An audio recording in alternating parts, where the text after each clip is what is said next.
Hey guys, the app I'm using, I'm trying to see if this is working. So the app I'm using on my phone to do the stream just crashed. That's the first time that's happened. Hopefully it doesn't happen again. If it happens again, then I'm probably not going to come back to another one. That was really lame because there was 11 people watching. Oh boy. So that was like a 5-minute video right when I'm starting to get it going. Um, okay, there's five of you back. Sorry, guys. The app just crashed, and that's what happened. I was kind of in a groove there, starting to talk about this topic, so I'll try to get back to it. Um, I don't know if any of you guys asked any questions or made any comments, but I didn't take a look at them at on the first video.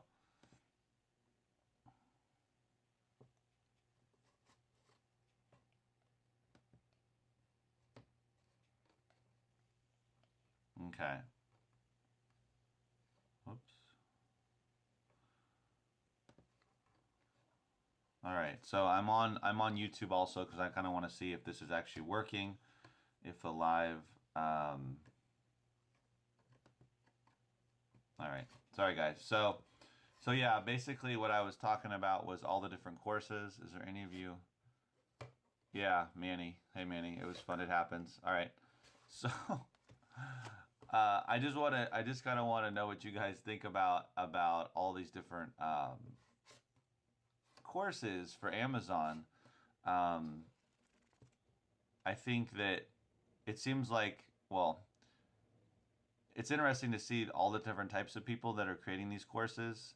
The $3,000 one is like a group effort, and that's a big deal. And I think they do live events, and it's very involved and very expensive. But I guess if you follow it, maybe you can make tons of money. The other ones are, they're smaller and they're usually a one person type of deal where they've been selling for a while, maybe as long as me, maybe much longer. I know at least one person has been selling much longer than me for like 8 or 10 years or something. And some other people have been selling longer than me, some have not. But I think when they get to the point of knowing as much as they know, they feel that they can put out a course, which I mean, maybe the course does have a lot of good information, but it seems like a lot of them sort of get away from actually selling books or whatever they're selling on Amazon, their Amazon business, and they focus more on trying to create these courses to make a lot of money. I mean, if you have a course that's selling for $250, $400, even $100, and you're selling hundreds of those, or if you're selling 1,000 of those, you're going to make a lot of money pretty quickly. And most of these are just one-time fees, but there's another one. Well, that's not really a video program though. That's a service. That's different. But yeah. So it's just kind of getting away from actual what you're actually doing, which is your Amazon business, and instead kind of focusing on creating this course and trying to help people to, well, I guess help people, but to have a business. But my thing is like seeing all of these makes me want to create a free video series on YouTube. And I'm not saying it would be as good or better than these courses, the ones related to books or media, but I would just it feels so weird to create these courses and charge all of this money when you can just give it away for free. But I guess people don't want to give it away for free; they want to charge a lot. Uh, why is this? Okay. Manny says most paid courses are just a compilation of the free content that's already been put out on YouTube and other platforms. Yes. My videos and Manny's can make you, yeah, they can definitely help.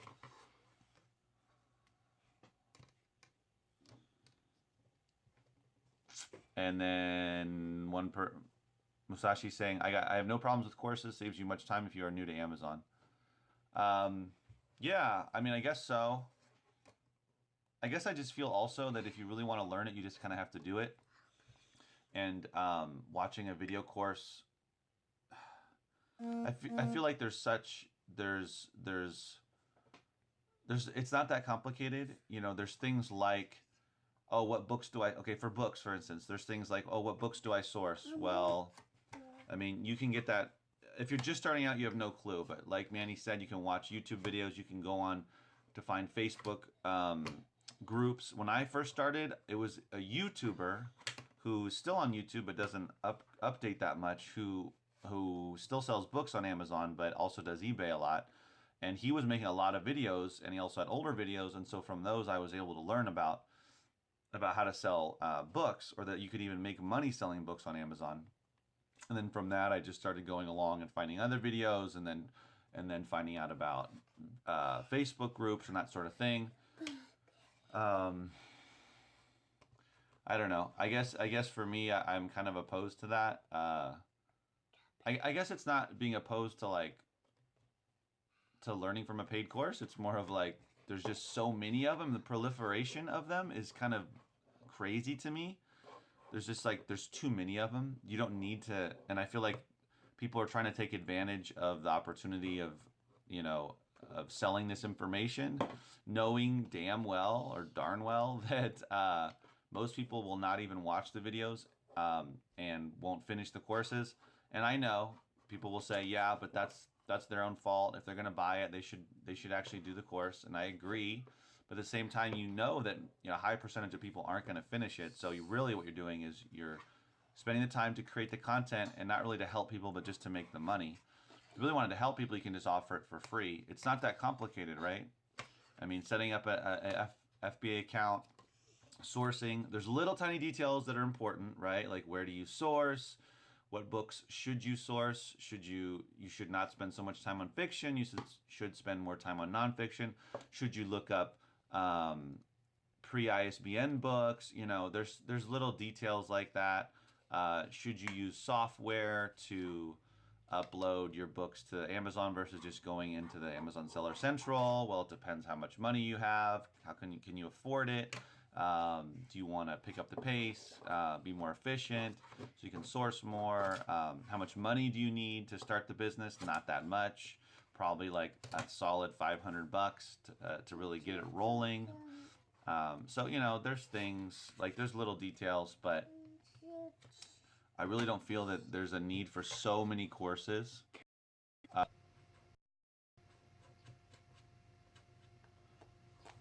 it's saying that oh, jeez. It's saying that it's resuming the same feed. Uh, Geez, guys.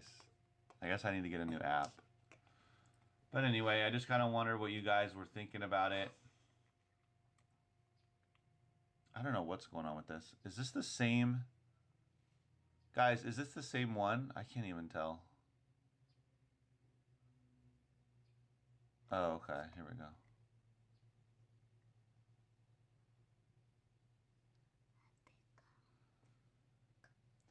Okay, what's the stream about? Uh, well, I was just talking about paid Amazon courses.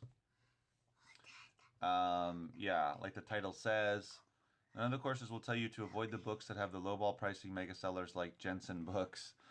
Yeah, that's the other thing. I mean, I don't know. I haven't taken all the courses, so I can't say how good they are, how bad they are, how much information they have. I've taken one. It was a like audio course where I think there was a book involved too, an ebook, but it was him doing like a podcast type of deal. And I won't, you know, say who it is, but although I guess I could. I'm not. I mean, I'm talking bad really, but he's a big books. I mean, a pretty big bookseller who hires people to work for him. But it was like the details weren't really there. I mean, it was more general. And if I were to make a video course about how to sell books, and well, if you're new, you're not gonna be able to sell CDs. But let's just say books on Amazon.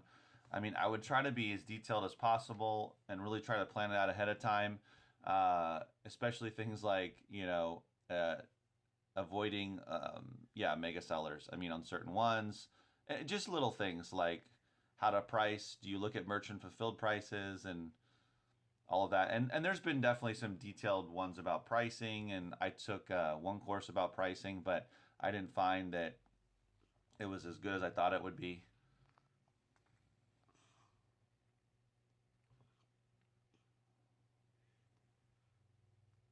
Oh, I took a basic FBA course on, oh, on Udemy. Okay, about Amazon. Was that good, Jen? I mean, yeah, I guess a basic course, pretty inexpensive course, but there's, I mean, I already told you, like, there's ones, many of them are over $100. Okay, $100 course.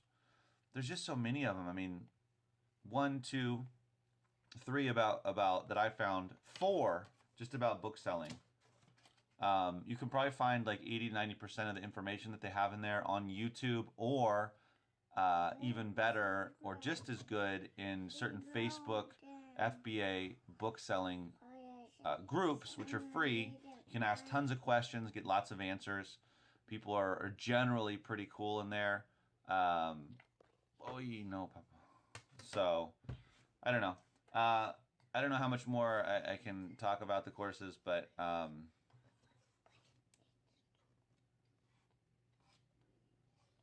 oh, Jen says she took that FBA course about 3 years ago. Uh, buying from Alibaba. Yeah, so it didn't really help that much. Yeah, I mean, if you want to do books, then I mean, there's a lot of courses these days, and there's definitely a lot of like ebooks and that sort of thing.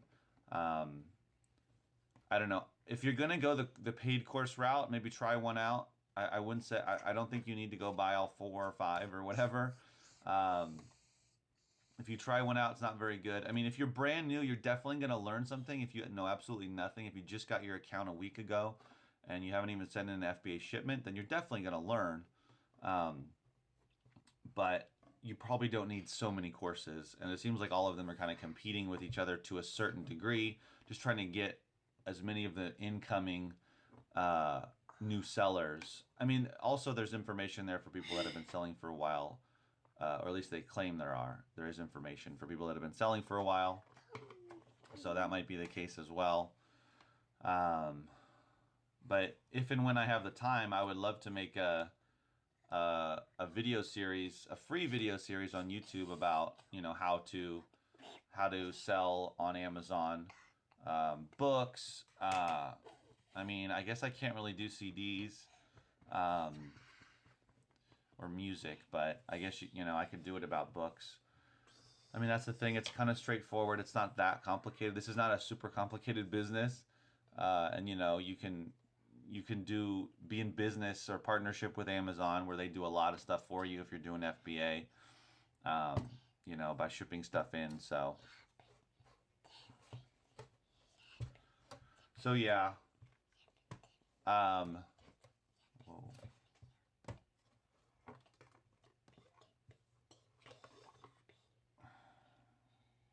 Okay. So do you guys have any comments about that kind of stuff? No, nobody else? All right. Um, so do you think any of you guys are going to actually pay for some of these courses? Even if you've been doing it for a while, do you think it's worth it? I mean, there's one that just came out that uh, is like being, a lot of people are promoting it, and I've taken courses from him, or at least one from him before, and didn't like it that much. So also it depends on the person. I mean, in terms of the person that's creating the content, and whether you like the person, whether you think you like their way of teaching or their way of communicating. I think that's another big one. If you're gonna be watching videos. Actually, I just thought of another course that I didn't write down here. So that's 5 book courses. Um, and the one I'm thinking about is from a big time bookseller. Uh, and the course was okay. It wasn't that great. It was $97. But I took it for another reason, because you were able to get access to to talk to that person. But anyway, it was for newer sellers, not for people like myself or maybe you who've been doing it a little bit longer. Um, but yeah, I think the best way is to really just do it, just learn as you go. And if there's specific things you're not sure about, you definitely should um, look for some YouTube videos, or even better, join some Facebook groups. Like there's a FBA booksellers group. Well, there's a couple of them, and they have thousands of people in there, and most of the people are pretty cool about answering questions. So Robert says this happens every year with the courses. There's a ton of people that just want to take courses instead of action. The supply of courses is simply here to meet this need. Yeah. Might be also like for Q4, a lot of new people join in or want to do Amazon towards the end of the year, try to take advantage of it. And then in the new year as well, there's a lot of new sellers. You'll start to see a lot of new sellers pop up on the Facebook groups asking a lot of newbie questions. One person said that they took a course. I sure agree with you, but one big advantage of paid course is that you can find all the required knowledge in an organized manner. So you can find a lot of knowledge in an organized manner if the course is organized well and if there's actually a lot of good detail in there. And I'm not saying that, and I said this before when I started the video, I'm not saying that all these courses are bad or good because I haven't taken any of them.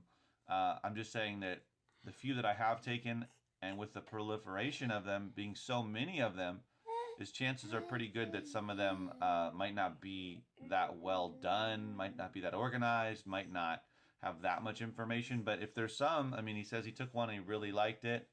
What is it? Oops, losing. He says it was worth it. He took a course called Bookselling 101 by Jim Pickens. So good. I think that guy's on YouTube. I've seen some of his videos. He sells a lot of books on Amazon. So good. I mean, you know, if you learn something from it, great. But I guess my advice is to not get sucked into it and be like, oh, there's another paid course. There's another paid course. I'm going to learn. Don't expect to like learn so much that your business is just gonna like skyrocket or you're gonna make tons of money.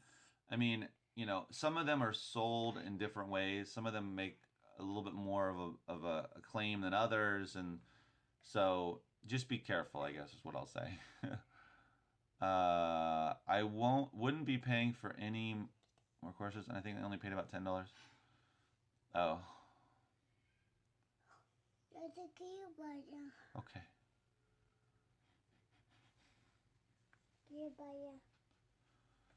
Yeah, it says keep in mind that selling on Amazon will become more more restricted, so these course sellers are looking for new sellers before Amazon really cracks down on books. Yeah, I mean, I don't know how much more Amazon can get restricted or restrict us on selling books, but you never know. But yeah, for sure. I mean, they're trying to make as much money as they can with their courses. Whoops. Yeah, saying some YouTube channels are organized. Yeah, I mean. Anyway, I guess it's enough to talk about that, or that's enough talking about it. I don't know what else to say. Just to be careful. If you're more of a veteran, then you kind of have an idea, or you have a very good idea of how to run your business, and maybe there's one course in particular that you might want to check out because they claim that they have a lot more information for veteran sellers. But once you've done it for like 2 or 3 years, you kind of learn. Okay. You kind of learn everything you need to learn to a certain degree. Here, Papa.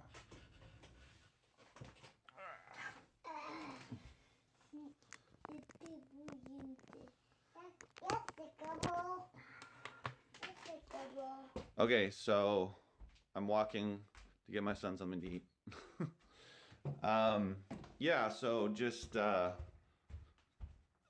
be aware, if you're newer and you're watching this or you watch this video later, just kind of the point is to just don't spend so much money on courses, spend time on learning the business. Like the more you source, instead of reading or watching a bunch of video courses about, oh, these are the books you should look at, these are the ones you should not.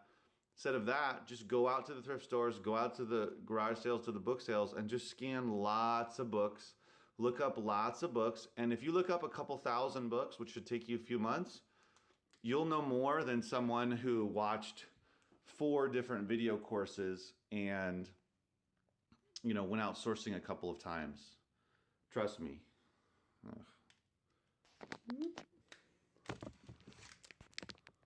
Okay. Yeah. So I think that makes more sense than, you know, than watching a bunch of videos. Now, if you watch a video course and you do learn something and you go out and then you source a ton with that information in your head, then that's probably gonna help you and gonna make sense. But you don't need to watch so many courses and pay so much money. I mean, instead of spending, you know, $100 here, $200 there, $300 there, whatever, you know, maybe watch one video or subscribe to one video course, buy one, and then get out there and just do it. You know, the more shipments you send in, the more sourcing, the more, what else? Repricing, you know, whatever it may be, the better you'll become, the more efficient you'll become.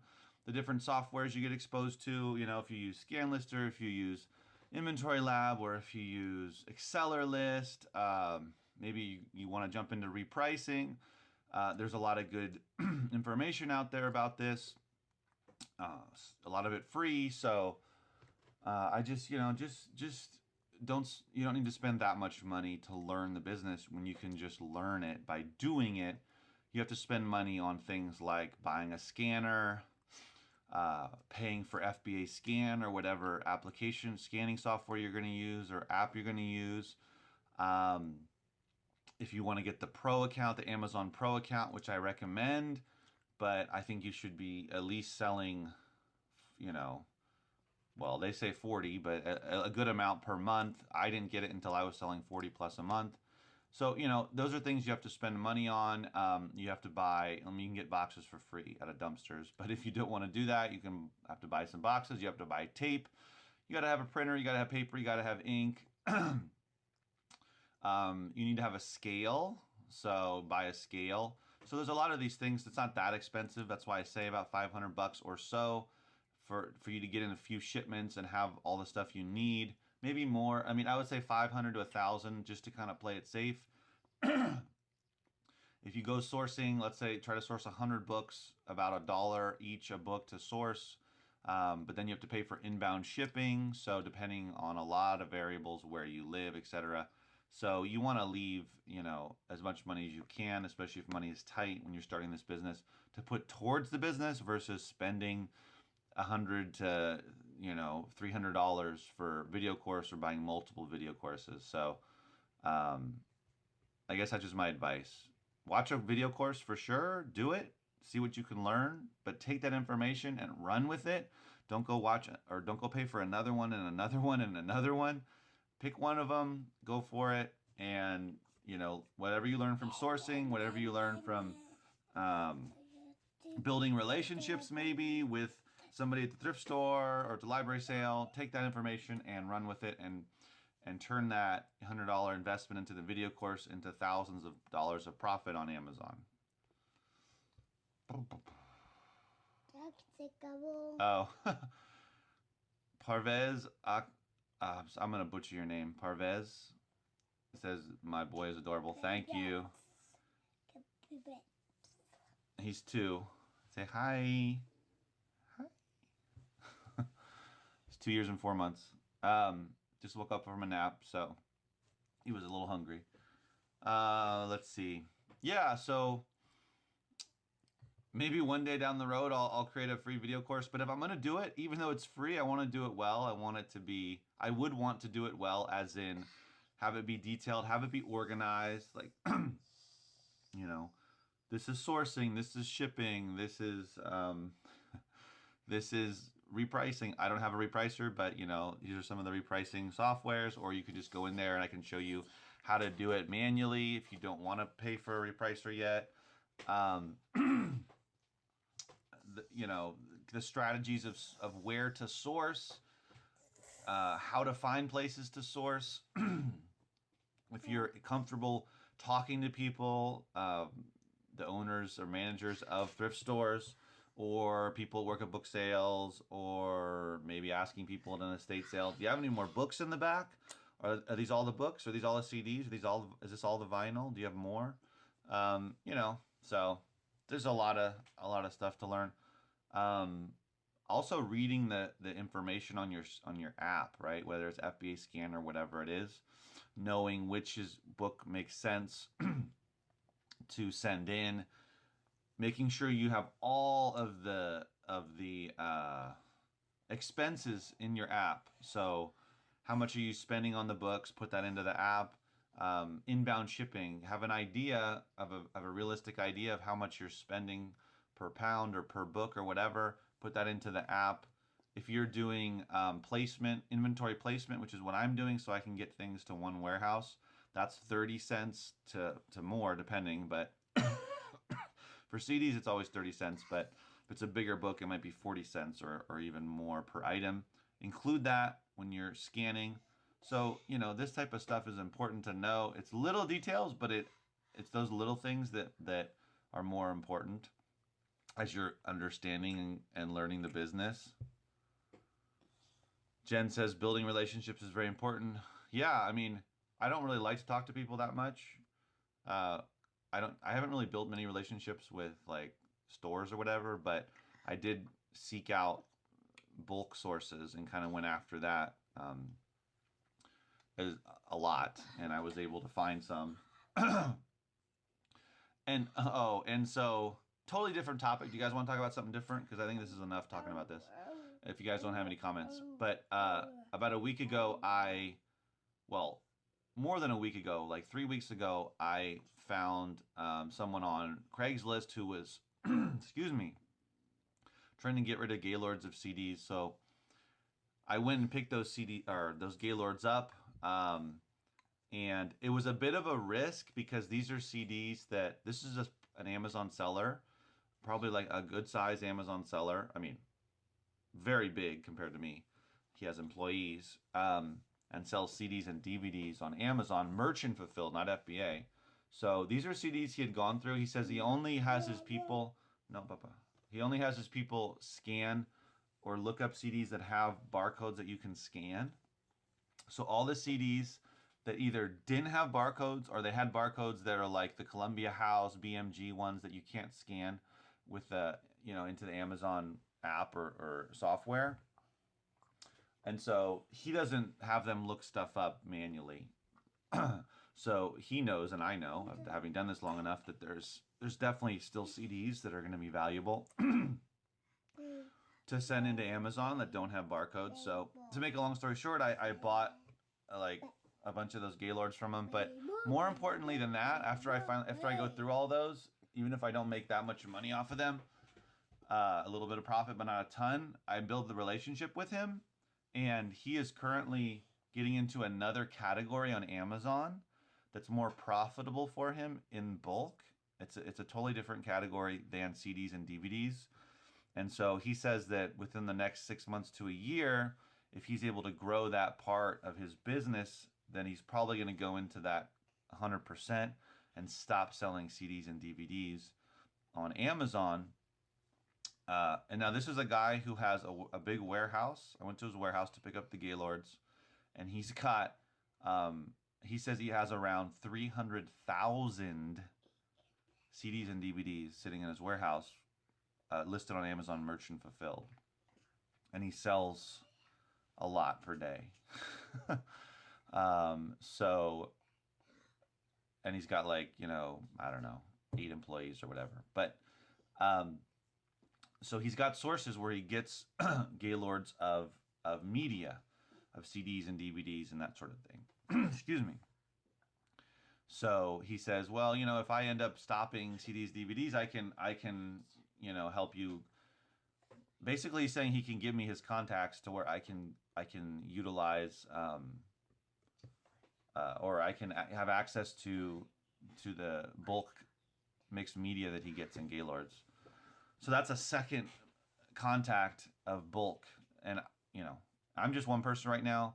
I'm in the process of, this is another conversation, but I'm in the process of trying to get an office and hire somebody. So if I'm able to step up my game here, my efficiency, and go through more CDs and DVDs and books, of course, quickly, I potentially have another bulk source. So, it's about relationships. That's my point. This long-winded commentary is is yeah, relationships are important. Yeah, even one relationship can change your whole game plan for sure. Which is what happened when I made the contact with my current bulk source. Excuse me. As they contact me about every 2 or 3 weeks, saying that they have more books. Well, they have books and media, but more books or media if I want it. So, so yeah, definitely building relationships is huge, and that would be a big part of a course if I were to make a video course. So yeah, so you never know, guys. You never know if you really want something, if you really want to get into bulk, if you really want to build a relationship with a local thrift store or people at the book sale, local library sale, then you you're just gonna do it, right? You just have to go do it, and a lot of times it works. I mean, there's a lot of people selling on Amazon, but at the same time, I mean, I live in an area where there's a high population, but there's still lots of opportunity, you know? So don't ever think, oh, well, probably somebody else has already, you know, found this source or has already built a relationship. Don't assume anything because you never know what the reality of the situation is. Yeah, so, whoops, let me plug in my phone before it dies.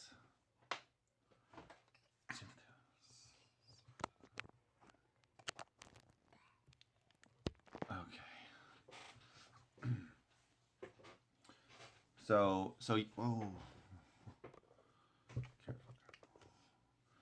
Yeah. So that's that's an important part of it for sure is building those relationships. Let's see. I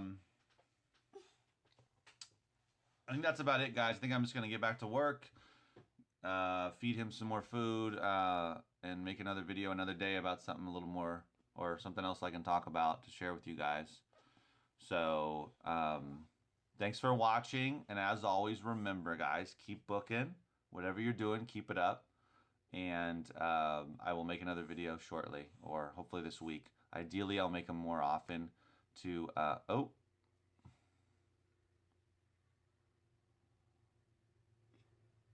Yeah. So, one comment you have to, he says you have to not stay comfortable with one source. You got to keep looking for business relationships because they will start drying up. Nothing lasts forever. No, it's definitely true. I mean, I've already thought about that. You know, what if my current source, for whatever reason, they've been selling books 15 years on Amazon, but you never know. You never know what could happen. So for sure, it's definitely good to have a lot of relationships and see how long, or to see um, just to like have more than one for sure. That's it's the same thing as when it comes to sourcing at a thrift store. Let's say you like a thrift store, or you've been going to a thrift store for months. This happened to me, and everything's great, and you're finding lots of great books, and you're making good money every time you go there, good profit, and then suddenly they either stop putting books out or they put out half the amount of books. Um, just something changes, and or another reseller shows up, and you go there and they're already scanning everything. So things like that happen, which is why you got to have multiple sources. You can't rely on one or two or three. You should have like a 10, 12 different places, which is what I ended up building up, was about like 8 or 10 different thrift stores. Probably 3 or 4 were my main ones, but I would go to all of them over a month. I'd probably go to like 8 or 10 different ones. And then, of course, on the weekends, Fridays, Saturdays, I would go to garage sales and estate sales. And then I would go to book sales on Saturdays and sometimes Sundays. So between all of those options, you're not really going to run out of sources. Things like increased FBA fees on Amazon are unforeseen, so that throws another monkey wrench into your business, and you have to deal with that. And either you have to seek out other sources where there's more profit in the books, or you have to diversify and you have to start selling other types of things on Amazon, or go to eBay and sell things there as well, which is what I did.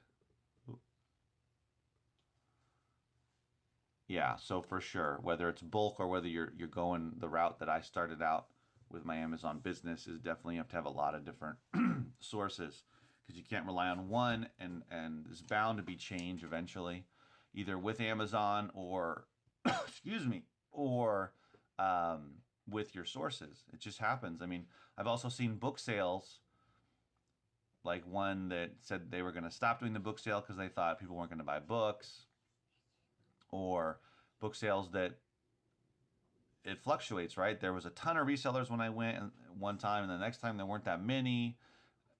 You know, sometimes the books were better than other times, so it just you just don't know what's going to happen when it comes to your sources, and you have to be prepared.